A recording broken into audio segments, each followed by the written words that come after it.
Olá pessoal, vamos começar mais uma mini aula, né? Hoje é a mini aula 11 sobre refração luminosa, tá certo?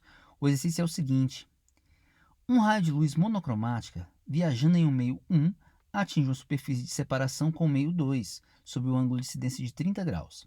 Sabendo que os índices de refração dos meios 1 e 2 valem respectivamente raiz de 2 e 1, a opção que traz o fenômeno que ocorre com o raio de luz ao passar do meio 1 para o meio 2 e o seu respectivo ângulo em relação à reta normal após atingir a superfície de separação é.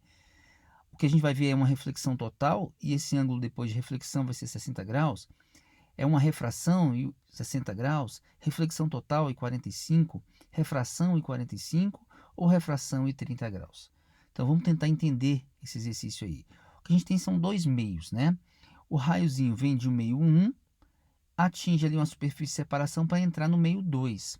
Lembrando, né? Onde o raiozinho toca ali na superfície de separação, você deve representar a reta normal. E esse raio, o ângulo que ele faz com a normal é que é o ângulo de incidência. Nesse caso, 30 graus, tá certo? Então, ele está chegando do meio 1, cujo o índice de refração é raiz de 2, e vai tentar passar para o meio 2, cuja refração é 1, tá certo? Então, se o índice de refração N1 é raiz de 2 e o N2 é 1, o de cima, né, o N1 ali, é maior do que o do de baixo, que é menor, obviamente, tá certo? Então, o raio está passando do meio mais refringente para o meio menos refringente. O que acontece quando o raio de luz passa do meio mais refringente para o meio menos refringente? Se ele conseguir penetrar nesse meio, né, ao invés de ele ir retinho ali, ele afasta da normal, tá certo? E aí o que ele está querendo saber é exatamente qual é o ângulo que ele faz, né, que esse raio que afastou faz com a normal. Que ângulo é esse? Que ângulo é esse de refração, tá bom? Então, a gente pode usar a lei de Snell aqui nesse caso. Então, N1 seno de I é igual a N2 seno de R, onde I é o ângulo de incidência e R é o ângulo de refração, nesse caso aí que eu estou escrevendo, tá bom? O N1 é raiz de 2, o I é 30 graus, o N2 é 1 e o seno de R que eu quero saber, quanto que é o valor do R, tá bom? Nesse caso, o seno de 30, né, o seno de 30 graus é meio. Então, fica raiz de 2 vezes meio, 1 seno de R. Então, raiz de 2 sobre 2 de um lado, seno de R do outro.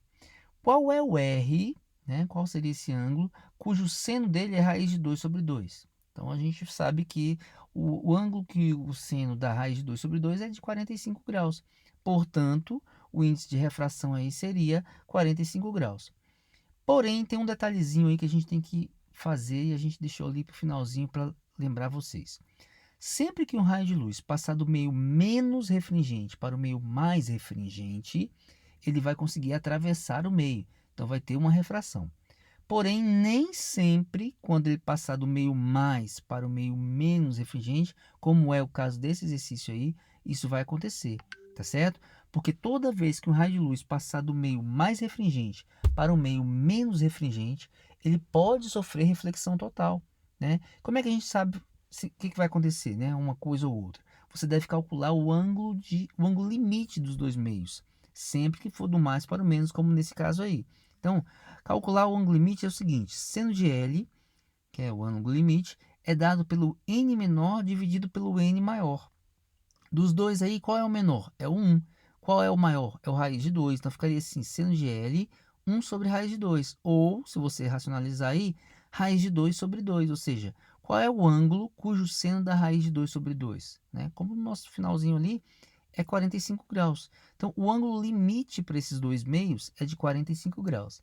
Então, toda vez que um raio de luz chegar até 45 graus, ele vai conseguir penetrar, né? Como nesse caso a gente chegou com 30 graus, ele penetra na superfície, como a gente mostrou na figurinha aí, e o ângulo de refração vai ser 45 graus, como a gente calculou. Porém, se esse ângulo de incidência ali, ó, fosse exatamente igual ao ângulo limite, igual a 45, por exemplo, o que aconteceria é que esse raiozinho aí, ele sairia rasante, né, a superfície. A gente diz até que ele passaria por outro meio, mas passaria de maneira rasante, sairia com 90 graus em relação ao normal. E se fosse maior do que 45 graus, ele simplesmente não penetraria no outro meio, né? Ele seria refletido, né, com o ângulo de incidência que ele estivesse chegando. Tudo bem? Como nesse caso aqui era 30 graus, 30 é menor do que 45, então ele passa para o outro meio e vai sair lá com 45 graus. Portanto, o que a gente está vendo aí é uma refração, tá certo? E o ângulo é 45 graus, o ângulo de refração. Nesse caso, seria a letra D de Dudu. Tudo bem? Então a gente fica por aqui. Até a nossa próxima mini aula.